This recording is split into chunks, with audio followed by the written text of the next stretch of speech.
He had a traumatic brain injury, was unconscious and unresponsive.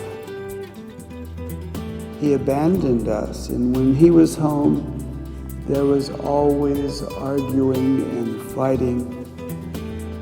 He was not a good father. He was not a good husband. I was always afraid. I tried to protect the children, so we have forgiven him. We will stay with him until he dies.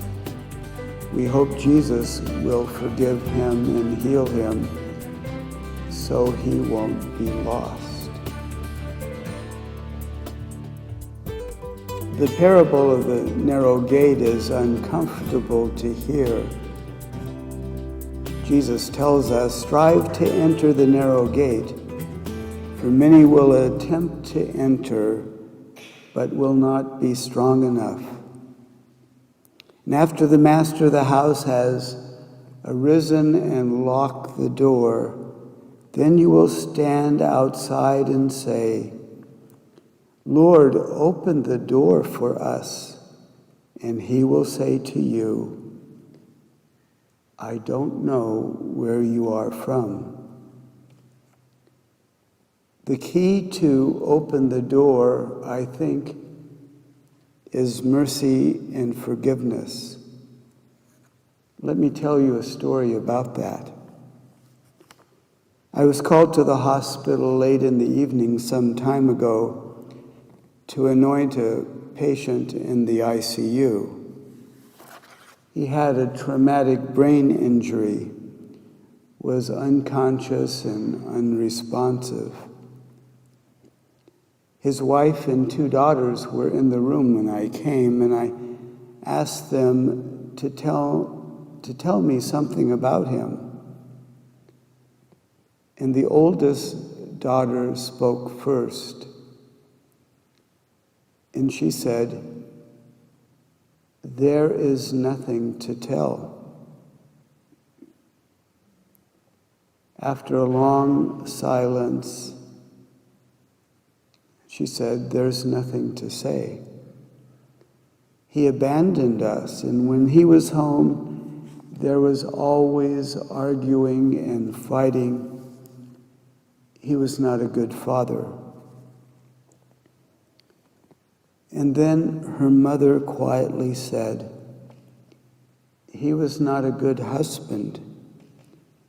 I was always afraid. I tried to protect the children. It was so hard, you never knew what he would do, especially if he was drinking. I divorced him years ago. He has nobody.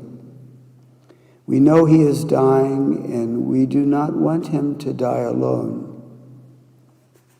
We have all told him how he has hurt us. We can't carry those wounds with us. They will never heal. And so we have forgiven him. We will stay with him until he dies.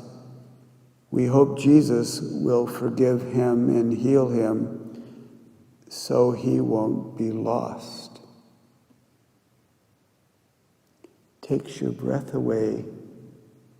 It took my breath away when I heard that. You know, mercy and forgiveness are constant themes that are found in the gospel. Peter asked Jesus, "How many times must I forgive?" And Jesus answers, not 7 times, but 7 times 70 times. It is found in the parable of the unforgiving servant, the prodigal son, and the Sermon on the Mount. And the last words of Jesus before he dies are, "Father, forgive them, for they do not know what they are doing." We begin Mass always asking for forgiveness. And that is repeated over and over again for us because offering forgiveness and receiving it is so hard to do.